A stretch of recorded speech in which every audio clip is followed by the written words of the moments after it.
Olá, pessoal, muito bem-vindos ao Deep Talks, o podcast da Unisoma. Eu sou Mônica Quasti, cientista de dados, e eu tô aqui com o Adriano Tomás?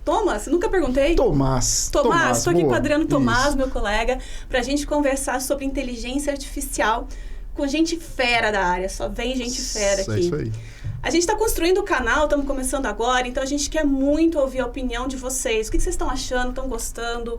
Críticas, sugestões, perguntas, dúvidas. Às vezes, vem um convidado aqui, vocês ficam com uma dúvida, manda pra gente, é só entrar em contato. Para entrar em contato, é só procurar qualquer rede social nossa. Nossa não, da Unisoma, né? O Deep Talks ainda não tem uma rede social própria, né? Estamos lá. A gente ainda não tem, mas vamos ter. Procura a rede social da Unisoma, tem LinkedIn, Facebook, Instagram. A página agora. O próprio site da Unisoma, boa. você pode ir lá também, tem um formulário de contato. Se você está no YouTube, você pode deixar aqui nos comentários mesmo desse vídeo. Já deixa o seu like, se inscreve no canal, aciona o sininho para você poder receber as notificações, está sempre por dentro do que está acontecendo aqui.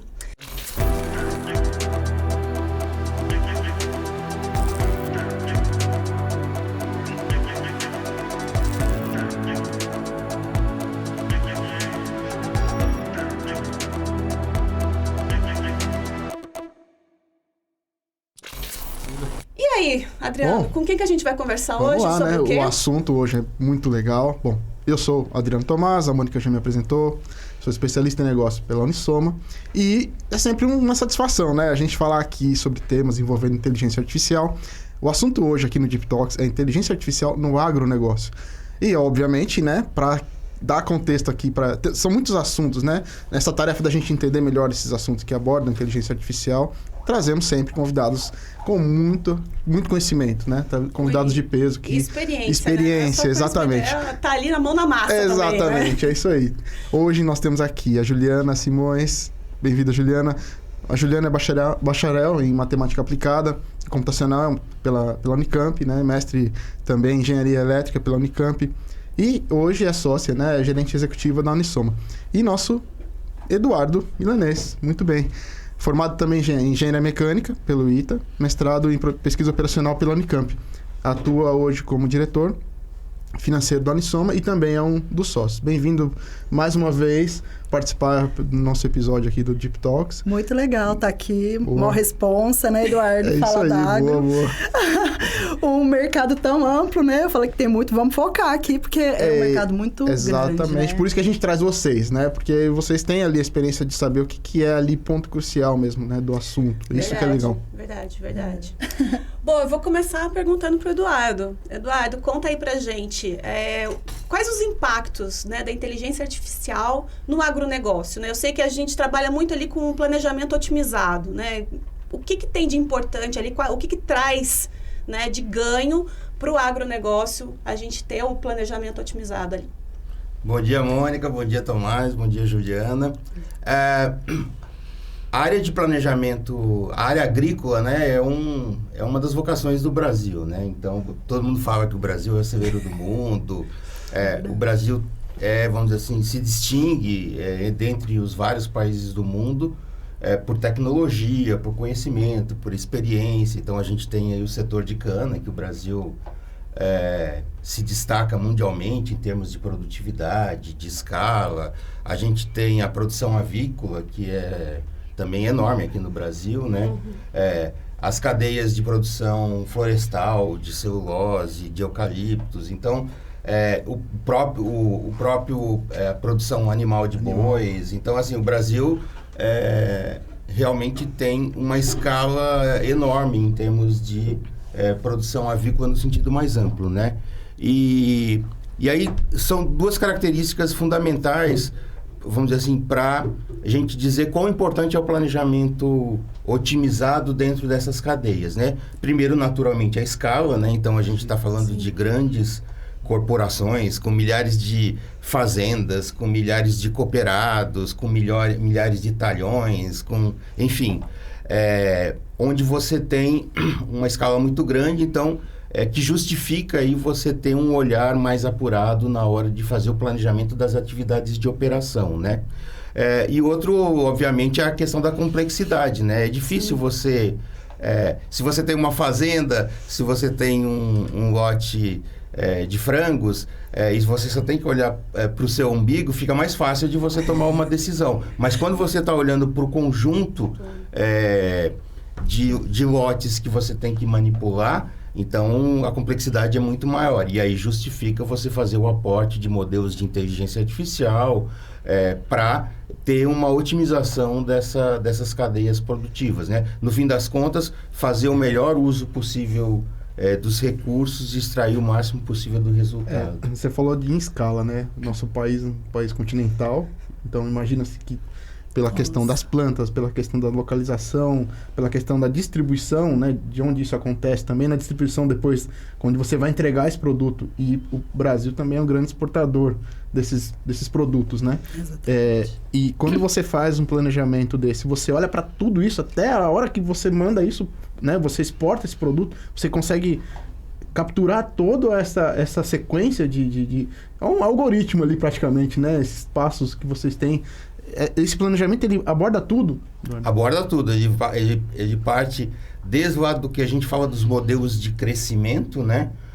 Então, eu estou falando de crescimento de eucalipto, crescimento de lotes de frango, de crescimento de cana. Então, desses modelos em que gerenciam a atividade de crescimento e determinam basicamente quando que eu vou fazer os cortes, até a questão da produção em si, né? Então, entrando também no âmbito industrial, no âmbito produtivo e determinando como que eu vou produzir as coisas e como é que eu vou fazer essa distribuição até os meus centros de distribuição, até os clientes, sejam eles no Brasil ou fora do Brasil. Adriano, nunca é um sistema só que olha tudo de ponta a ponta, Exato. né? A gente sempre vai quebrando. Tô pensando nisso, são várias pecinhas ali, vários módulos que vão encaixando, né? Tem muita otimização dentro da cadeia inteira, né? Só que cada hora você tá olhando numa parte.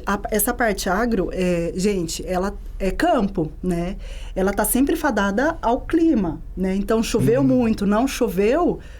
Você tem que replanejar, sabe? Ferra com o seu planejamento que você tinha feito.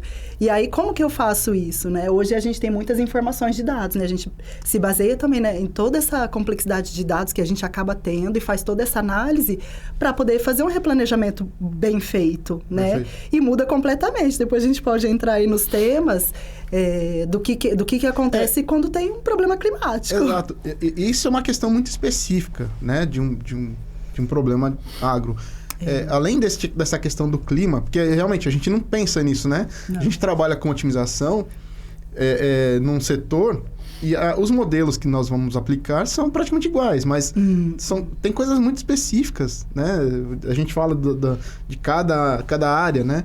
O que é mais específico para... Assim, o que no sentido de específico, assim, que causa realmente um grande problema? Você já citou clima. Talvez esse seja um ponto fora da curva, que seja muito específico deste É legal, assim, né?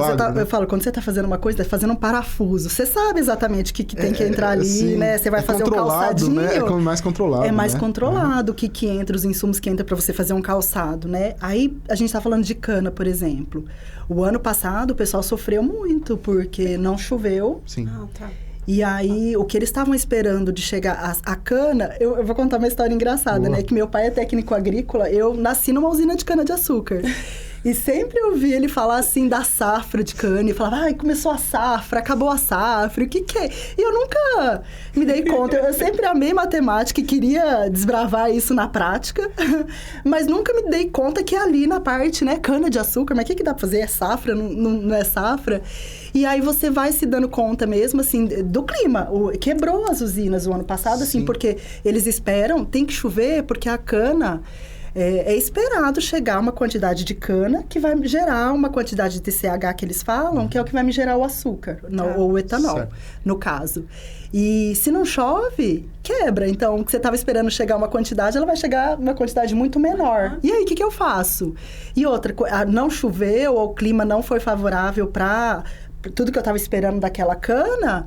Como que eu replanejo? O que eu vou fazer? Porque a usina, principalmente, ela é muito guiada, assim, vai depender de como está no mercado, a oferta de etanol, a oferta de açúcar para exportação. Né, como que eu vou inverter para o próximo ano? Vai ser que tipo de produto que é melhor eu estar fazendo mesmo, que vai ser mais rentável para mim? Então, além de estar lidando com o mercado, né, estou lidando também com toda essa sazonalidade que acontece na prática. o que é legal, né, Adriana? A gente vai acompanhando, todos esses modelos vão acompanhando a melhoria genética que também acaba acontecendo. É isso que eu ia perguntar para você. Acho que tem o fator clima, né? E tem o fator dos seres, né? Que estão ali, que tem a genética. Porque que acontece? Quando eu falei da safra, na parte... É uma curva mesmo, assim, que tem um período do ano que é melhor. A cana me traz mais, me dá mais rentabilidade porque ela vai me gerar mais açúcar. Num período do ano mesmo, por conta do clima. Né? Mas eles também vão melhorando a genética da cana para saber assim, num período que é um pouco chove menos ou é mais seco, que tipo de cana que eu planto para poder colher naquela época. E aí que cana que eu planto mais pra frente. E aí cruza também do tipo assim, esse ano eu tenho previsão de chover mais, então vou plantar essa variedade. Cruza esse tipo de coisa também. Mônica, tem um planejamento, a gente vai entrar um pouquinho mais, até falar do planejamento estratégico, tático e operacional, né? Mas isso tem a ver também com toda uma estrutura, um planejamento que ele faz a longo prazo do que vai acontecer com essa cana que eu vou plantar. Porque, assim, o plantio é muito engraçado, mas você nunca planta a cana do zero, né? A cana você planta, mas depois você vai cortando ela. Você corta no toquinho.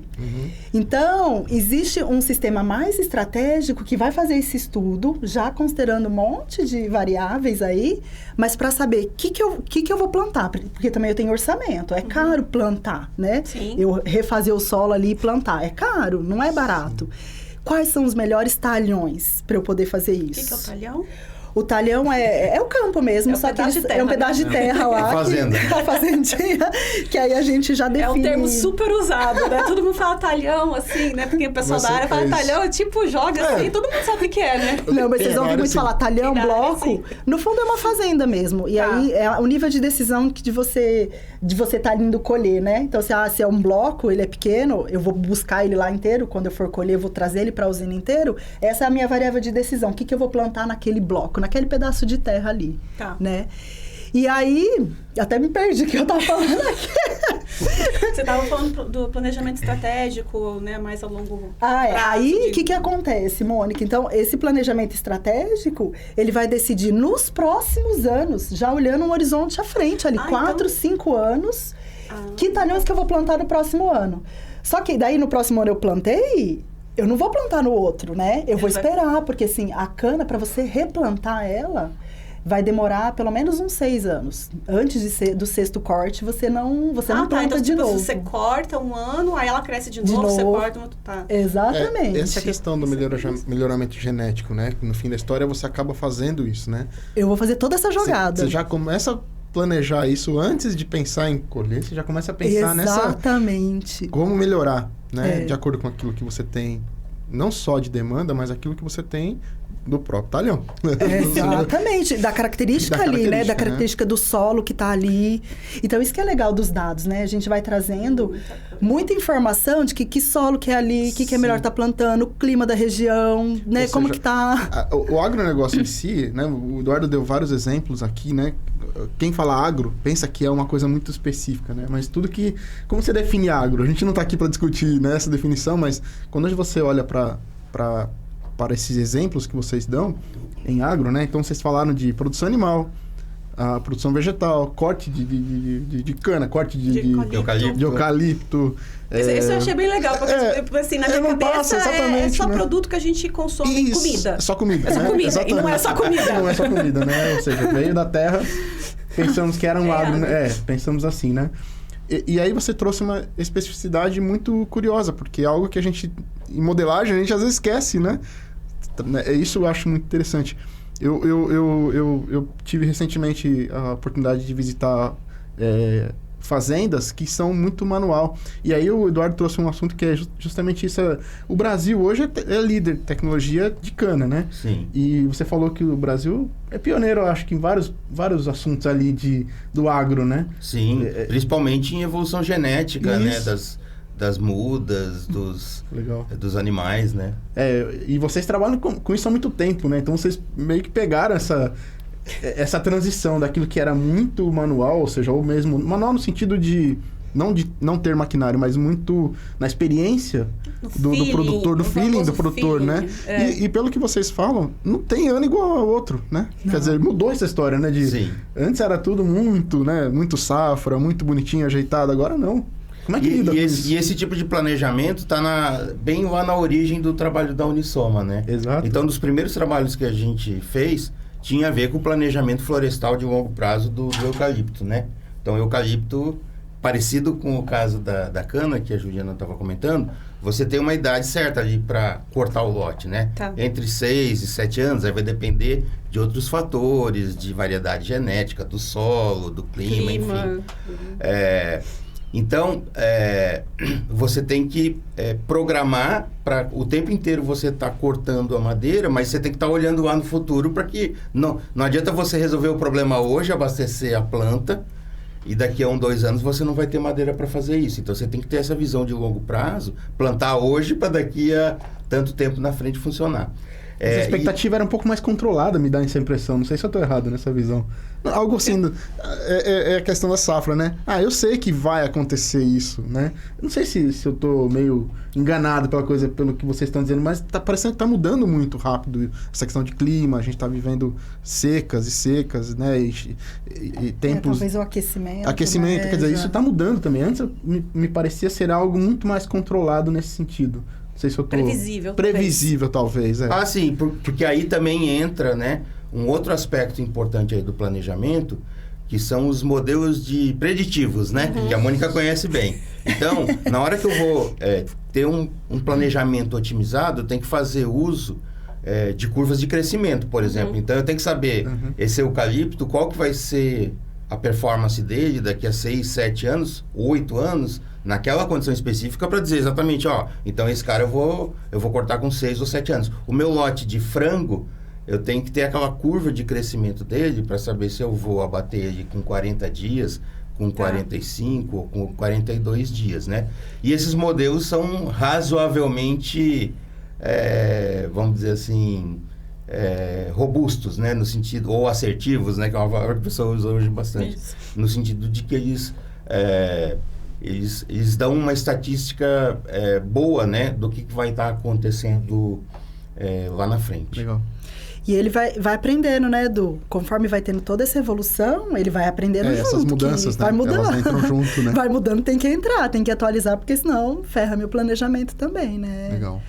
E é muito louco, né, pessoal? Porque a gente falou, né, desse estratégico que o Edu tá falando, a gente precisa olhar... Quando a gente tá olhando a longo prazo, normalmente é um plano que a gente fala que é mais estratégico. Eu não posso ter um olhar míope do que vai acontecer no próximo ano, porque daí os outros me ferram, né? Eu me ferro no segundo, no terceiro...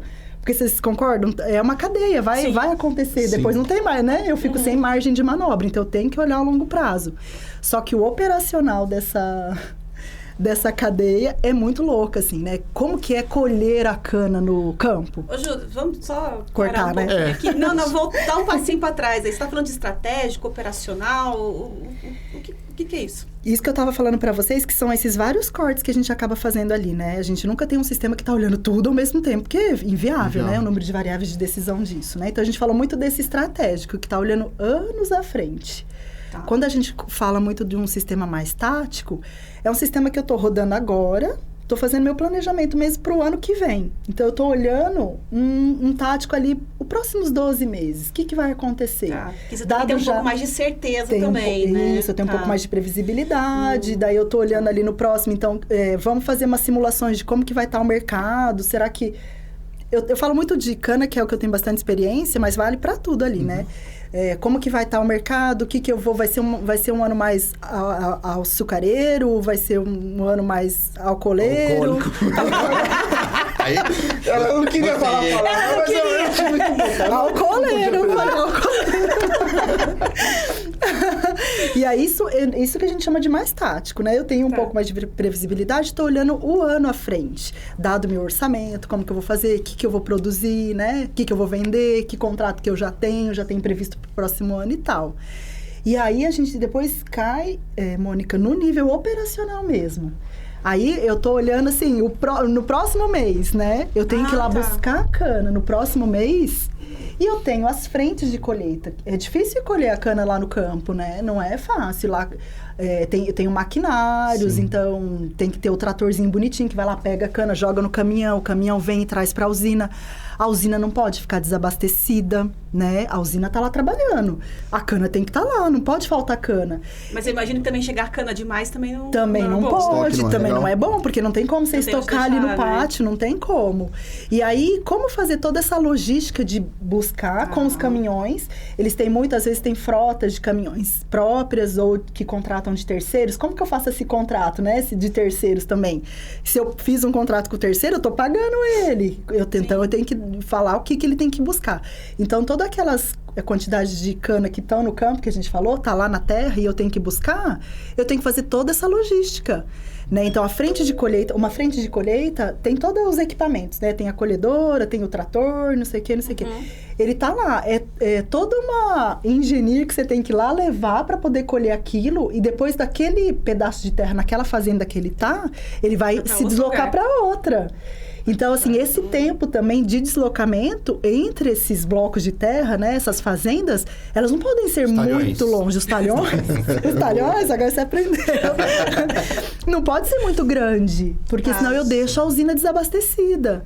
Então, os sistemas operacionais são super complexos, né? A gente fala muito dos táticos e tal, que tem toda a sua complexidade também, mas o operacional é complicado. E é aí que a inteligência artificial entra com tudo, né? Porque fazer isso na mão não dá, né? É impossível. E, Mônica, a gente depende muito de dados. Eu tive muitos problemas em alguns sistemas já, que a gente depende assim, ó.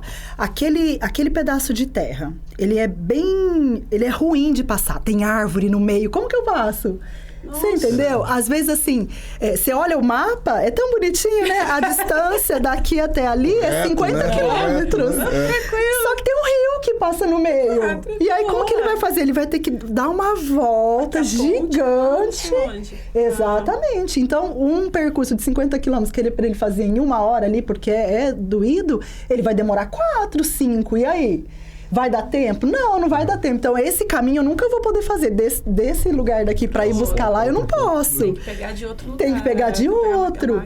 E aí é isso. E aí vai andar para cá e aí eu consigo abastecer a usina, né? Não deixar desabastecida. Nós temos clientes que andam 400 quilômetros para buscar madeira numa fazenda de 400 quilômetros distante para trazer para fora. E madeira acho que é um negócio muito mais complexo, né? Pelo menos porque as fazendas de madeira hoje estão muito afastadas, né? Você tem corporações em que a madeira é mais próxima, tipo empresas que tem lá na Bahia, então o raio médio, porque a empresa já foi toda projetada para estar ali, né? Para estar ali já aproveitando a terra, que é o insumo básico ali, né? Mas tem empresas mais antigas que foram expandindo e aí tem que buscar madeira mais distante hoje, né? Vocês falaram a Juliana falou de um ponto onde a decisão tática é daquilo que o mercado normalmente está, vamos dizer assim, demandando olha, tá melhor você produzir isso do que aquilo. Porém, vocês trabalham com players muito grandes, onde, eu não sei, tá? Tô querendo saber. É possível vocês determinarem o que é melhor? Ou seja, poxa, peraí, se eu tô com um produto aqui, e mesmo que o mercado esteja exigindo, demandando, por exemplo, açúcar, não, eu vou produzir mais, porque o dólar tá melhor, eu vou exportar, sei lá, alguma coisa nesse sentido. Vocês conseguem ter essa mudança no meio da história? Sim. Ter esse drive de, olha, agora vamos fazer isso porque o mercado... Vamos por essa linha aqui porque vai dar mais lucro, vamos dizer assim, né? Sim, isso acontece o tempo inteiro, né? Quando o câmbio muda, o mix de produção muda, né? E aí você tem que reagir rápido para você... Então, sei lá, tá valendo a pena mais exportar produtos SKUs que são para mercado externo do que para mercado interno. Então, você tem que reagir rápido, né? Uma especificidade que tem nessas cadeias é a questão que distingue muito da manufatura mais tradicional, em que você tem uma lógica de montagem, né? Então, vou fazer uma televisão, vou fazer esse microfone aqui. Eu tenho vários componentes que eu tenho que adquirir de fornecedores externos e compor, né? Na produção agrícola, você tem o desmonte.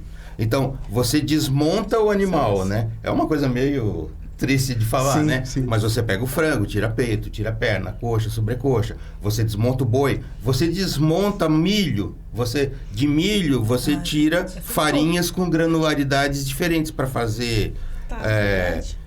Pra alimentar, Canjica, farinha fina, farinha grossa, são 7, 8 produtos, grits, que é um produto Não dá, que eu né, Du? descobri. Tipo, se quiser fazer só um produto, não tem como. Vai sair do processo, vão sair vários. Então, tem que vender todos, né, Du? Exato. A própria cana, em que você pode chavear, né? Fazer álcool ou açúcar, né? Então, essa lógica de desmonte é uma coisa bastante complexa de você representar. Porque, assim, se o mercado está pagando bem agora, vamos dizer, particularmente por peito de frango, né? E a minha decisão é ou eu vendo o frango inteiro ou vou fazer o corte, na hora que eu estiver olhando esse produto que saiu do desmonte, que é o peito, eu tenho que saber que vai sair perna ali também, né? E aí o mercado está pagando bem por esse outro produto que saía de desmonte? Compensa, não, né? Legal. Em cadeia bovina, você tem complicações ainda do tipo assim, você desmonta o boi e os rendimentos de desmonte vão variar em função do tipo de animal. Se é boi castrado, se é vaca, sei lá, tem vários tipos de animais e regiões distintas. Então, você faz esse desmonte aí e você tem ainda a questão de certificações. Nem toda planta pode fazer todo o produto. Então, assim, ó, essa planta aqui, localizada aqui, ela tem uma certificação para produzir lá para o Irã. Então, ela vai poder fazer SKUs para o Irã, enquanto que a planta que estiver do lado não tem a certificação, não pode fazer. Então, na hora que você tem que olhar o atendimento, você tem que ver como é que você vai distribuir os produtos pelas várias plantas, simultaneamente a fazer o desmonte do animal, né? E aí, isso aí fica de uma complexidade absurda na hora de fazer as contas todas. Vocês quebram até o robô, vocês quebram até a inteligência artificial com essa história toda. Os maiores modelos matemáticos que a Unisoma já desenvolveu são na produção animal, particularmente na de boi, né? Então, a gente tem modelos com literalmente milhões de variáveis, assim.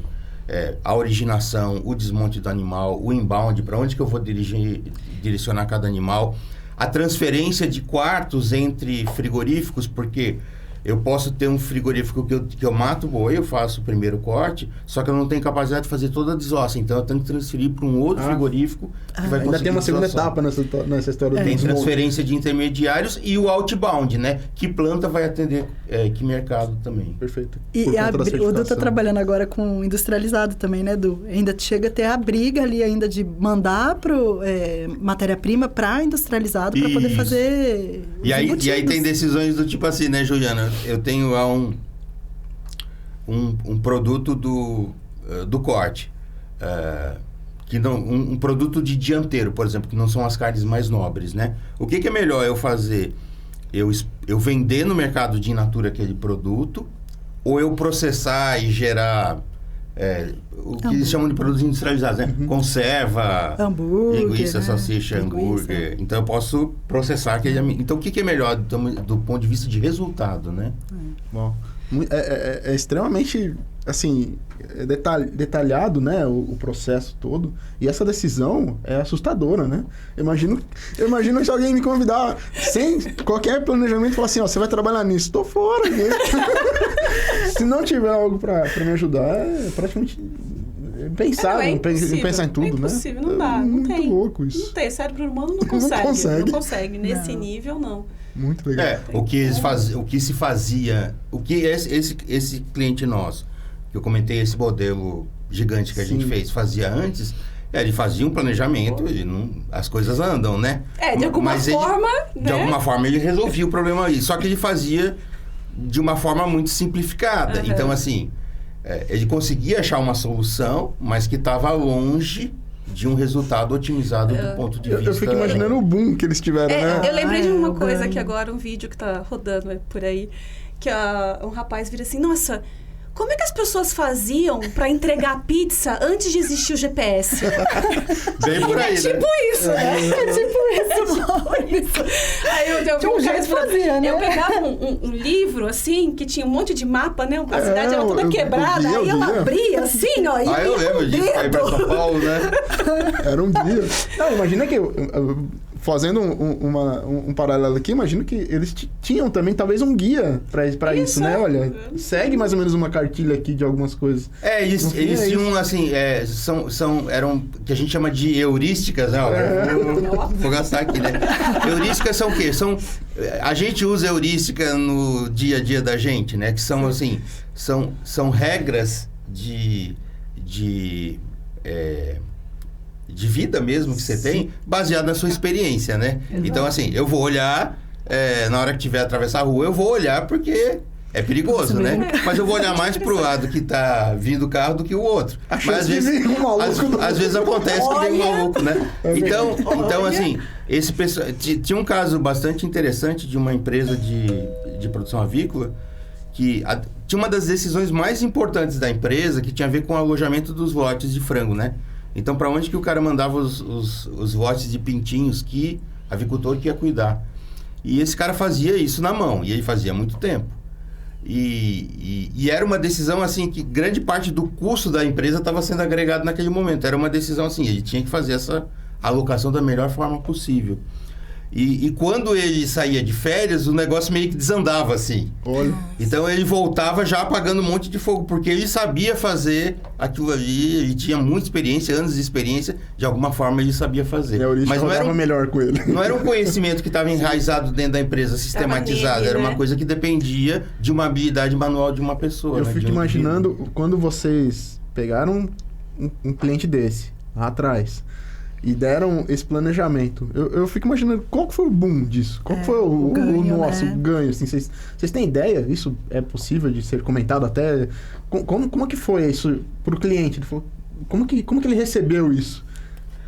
Tem vários... Tem todo tipo de impacto, né? Às vezes o cliente também ele se reserva de compartilhar esse tipo de informação. Mas tem um caso desse dentro da produção de bovinos, né, que eu comentei, que assim, o impacto foi assim, de percentuais no resultado dos caras. E como assim, é um negócio gigante, a gente brincou que assim, que o payback do projeto se pagou, não foi em anos, nem meses, nem horas. Não, acho que horas. Talvez minutos. Porque assim, era uma coisa absurda, né? Você tem um modelo matemático ali que agora falava assim, faz isso e aquilo e tudo vai sincronizar direitinho, né? Então o impacto é absurdo. Muito legal, né? Eu fico imaginando alguém trabalhando com isso lá, você citou o cara dos pintinhos da heurística, receber agora um planejamento. Falar, agora está aqui, ó, não precisa, pode sair de férias. Exatamente. Pode ficar de boa. E entra no processo, né, Adriano? Que isso acho que é o mais também. Né? Exatamente. Acho que entrando na parte operacional que vocês falaram, né, é algo que torna tudo aquilo mais simplificado. Se eu posso dizer que isso é simplificado, né? Mas torna isso uma coisa mais natural, parece, né? Você ter uma ajuda, né? Uma inteligência por trás disso. E se você tem uma ferramenta, é um processo, né? E aí, assim, é até mais fácil de treinar outra pessoa para estar rodando. As regras que o Eduardo está falando não tá na cabeça mais da pessoa, de ninguém. Tá na ferramenta, né? Desenhada para ver. Né, que vai fazer esse planejamento. Mas você vê que legal que ele estava comentando, né? Ele faz o alojamento. Ferra tudo, porque ferra mesmo. Só que se você tem uma ferramenta que olha depois do que já está alojado e tenta também fazer isso da melhor forma, né? Depois que eu alojei, não tem mais como eu falar, agora troca aqueles pintinhos dali, vai lá, põe naquele fulano e troca, não dá mais. Esse é o lance operacional legal, né? Porque mesmo que você tenha problemas no meio do caminho, o operacional, como ele tá ligado no tudo, tem, né, a sua correção, vamos dizer assim. Exatamente. O que eu posso fazer ainda de melhor aqui? Porque, assim, ferrou ali, mas eu ainda posso ferrar daqui pra frente. Posso continuar ferrando. Isso... Ou não, né? Ou não. Isso nunca acaba. Ou melhorar isso. Ou melhorar meu ganho. E que também é muito significativo, que é que nem ele falou. O Du estava falando, né? Eu preciso de um produto específico para chegar. Um peito, né? De um frangão, e lá. E aí, quem a gente comentou da outra vez, né? Quem que eu trago? Isso. E aí vai gerar uma colchona. E a colchona eu vou vender para quem? Vai para qual mercado? Vale a pena mesmo trazer? Não, isso que vou trazer agora. Às vezes você chega à conclusão que não vale a pena vender o peito, porque você não tem o que fazer com a coxa, e então é preferível vender o frango inteiro. Exato. Você pode chegar a essa conclusão. Tá. Isso é menos provável, porque Então, no geral, sempre que você está agregando, Sim, você tá agregando. vamos dizer assim, custo ali, né? Você está elaborando o produto, você tende a ter resultados melhores. Tá. Mas esse tipo de nuance, esse exemplo que a gente deu, ele é mais grosseiro, assim, né? Mas tem outros exemplos mais reais em que acontece isso. Porque você vai... O processo de corte, ele não é... Você pega o boi, você pode ter, sei lá, uma alcatra com diferentes níveis de refile. Então, uma alcatra mais limpinha ou uma alcatra mais suja. Ok. Tá. Com mais gordura e mais retalho, que eles falam, preso nela. Eles vendem os dois produtos. E eles vendem os dois produtos a preços diferentes. Ele limpa mais, ele está agregando mais custo, ele está perdendo massa, vai cobrar mais. Sim. Então, tem uma nuance ali, né? De repente, tem gente que vai preferir comprar mais sujo e fazer a própria limpeza da parte. Esse tipo de parâmetro que vocês comentaram, ainda tem imagino eu, né? Tem uma intervenção de decisão humana nesse sentido de ser alguém, falar, poxa, um cara, uma pessoa que tem uma visão do negócio, tem ainda uma parametrização humana nessa história ou não? Como é que funciona a parte humana da história ali? Como é que o humano intervém nessa história toda, nessa cadeia toda de produção? Vamos lá. Quando a gente está falando de inteligência artificial, esses modelos eles não têm sentimento, né? Exatamente. Então, eles olham uma solução, eles derivam uma solução ali, uma forma de operação, como é que eu vou abater o animal, como é que eu vou desmontar ele, que mercados que eu vou atender, como é que eu vou distribuir produção. Ele faz isso de uma forma otimizada e cega e olha lá o resultado. Olhando então, números e aplicando regras, né? Isso. Fazendo contas ali. Exato. E ele não vê aspectos, às vezes... não tem sentimento. Então, ele não vê, às vezes, aspectos de natureza mais política ou mesmo... Se eu considerar um modelo mais operacional, ele não tem uma visão mais estratégica. Então, sei lá... vamos pensar o seguinte, eu estou rodando aqui, otimizando meu mix de produção e ele deixou de atender o Tomás porque o Tomás não paga muito bem pelo meu produto. Poxa, mas o Tomás trabalha comigo aqui, tá junto com a gente aqui há 20 anos que ele compra da gente, né? Então eu tenho um viés estratégico aí que eu tenho que observar também, que não adianta eu querer otimizar aqui, ter o melhor resultado no próximo mês, mas eu tenho que pensar que a empresa continua depois, né? Perfeito. Não, legal. É legal falar sobre isso também, né? Porque a questão é muito complexa, né? Vocês falaram aqui, deu até medo, né? De falar, puxa, como é que se resolve isso? Como é que se resolvia isso antes? Mas eu acho que tem a questão humana também, né? Eu acho bem legal. Não, e outra, Adriano, se você deixar aberto, assim, o mercado tá bom, mas ele aceita, Ele né? aceita, tudo que eu tenho pra vender, isso. tem que Legal. ter também, né? Você tem que ponderar tudo isso, né? Beleza, vamos produzir, mas vamos vender onde? Então tem todo o comercial. Isso é legal, né? Depois de fazer a ligação com o módulo de demanda, que também tá fazendo um estudo de demanda e vendo realmente o que aceita, o que não aceita, que é o que vai basear aqui nosso planejamento, porque a gente planeja baseado numa demanda que a gente tem para atender lá na frente, né? Perfeito.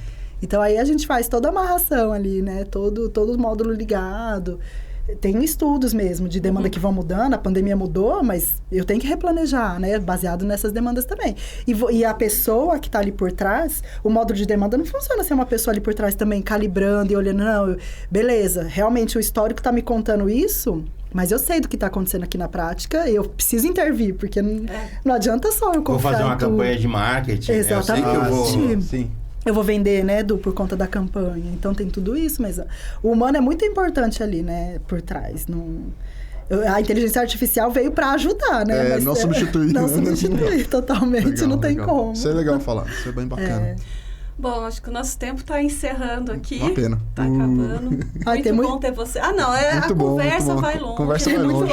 É muito amplo, né? Como a gente falou amplo. que o agro envolve tanto o que a gente come, quanto outras coisas. Que tudo planta, que vem da tudo que terra, planta, é muito né? mais do que eu estava pensando. Eu acho que dá pra gente Ixi, tem vários falar temas. muito mais coisa ainda, né? Vamos focar assim, só no tático, né, Eduardo? Depois só no estratégico. Depois Ou não, áreas aqui- de negócio distintas, Diferente. né? Isso, não, Energia, essa aqui cama. foi só a primeira, só pra gente ter um panorama geral, com Legal. certeza. Só para se organizar daqui para frente. Isso, só para levantar novas dúvidas, né? E é Novas isso aí. perguntas. E quem tiver dúvida, por favor, comente. Eu acho que é muito importante, né, pra gente, pra vocês que estão aqui ouvindo. levantarem essas dúvidas. Eu acho que isso faz parte da nossa proposta aqui, né? Exatamente. Então, quem tiver qualquer comentário, pergunta aqui para os dois, ficou com curiosidade, qualquer coisa que vocês queiram saber, manda aí pra gente. De novo, só acessar as redes sociais da Unisoma, LinkedIn, Facebook, Instagram, etc, etc, etc. Coloca ali no seu buscador favorito Unisoma, Inteligência Artificial, que você chega na gente. Se você está no YouTube, pode deixar aqui mesmo na caixinha de comentários desse vídeo que a gente vai ver. Muito obrigada a todos, obrigada. Obrigado Foi um prazer, de gente. vocês, obrigada quem está assistindo, ouvindo a gente. Até a próxima.